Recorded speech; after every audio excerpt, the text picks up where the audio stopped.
Hey guys, so I thought we could talk about something that I don't think gets talked about enough.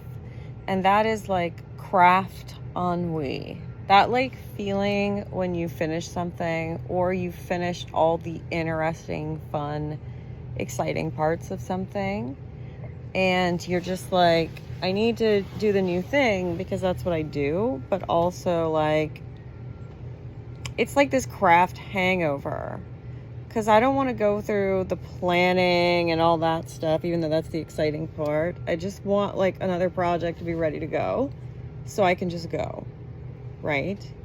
So to give you an example, I'm knitting a sweater, cardigan. I've got 1/3 of a sleeve left and a button band.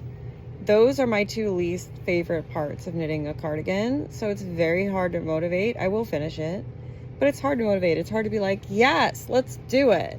No. All I've got left to do on my quilt is binding it. I just like doing binding. I don't like cutting it out. I don't like sewing it on. I don't like penning it on the quilt. I don't enjoy binding as a rule. And so it's very hard for me to be like excited about the next thing when I'm bored with the current things. So here are my ideas for how to break craft ennui. 1, learn something new. The other day, I decided to try out for the very first time the foundation paper piecing technique. It was really fun to do, and I think that it was something that may decide my next quilt project, or it might be just something I do as a little one-off thing. But either way, the act of learning was amazing.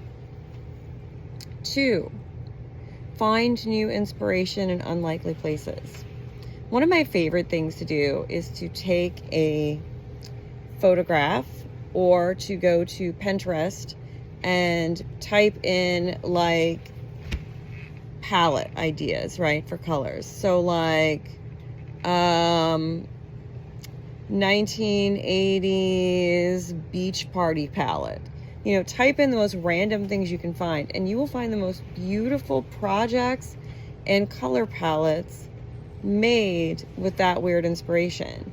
And it might inspire your next shawl, your next quilt, your next sewing project, your next painting project, whatever. But it'll help you refill the cup.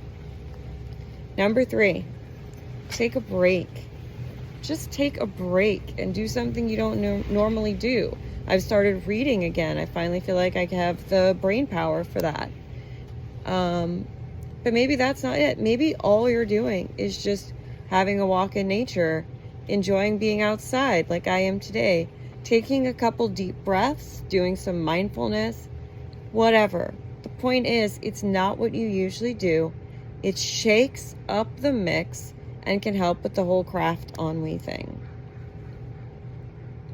Number 4, and I think this is going to be my last one, give yourself permission to make something ugly. Like, make something really, really, really what you would usually consider unattractive. Just do it, because you might surprise yourself. Recently, I made the Kelly dress by Forget Me Not Patterns, which is a gorgeous pattern and a beautiful dress. But I wanted to test it in a fabric I wasn't precious about. So I ended up testing it in a sort of brown, like kind of floral, ditzy floral. And I did like a very thick black collar and a yoke. And I thought I was going to hate it. But when I finished it and styled it in this sort of punk rock 90s kind of way, really grungy, I ended up finding out that that thing that I thought was kind of ugly or that didn't go together ended up being like this major flex in my wardrobe and something I'm going to reach for in the future. So don't be afraid to make it ugly. Don't be afraid to make it random. Don't be afraid to use up scraps or to do whatever you need to do to be crafting something. When we lower the stakes, we often give ourselves permission to try new things. And if it doesn't work, then you've used materials or things that you didn't really like anyway. So who cares, right? So be kind to yourself. Understand that craft ennui will pass. And just give yourself grace. And remember, just because you're a creator, just because you need your hands busy, doesn't mean you always have to be making the next amazing thing. Cast on a sock. Knit a cat toy. Make something for a charity project that's quick and easy and only takes a couple hours.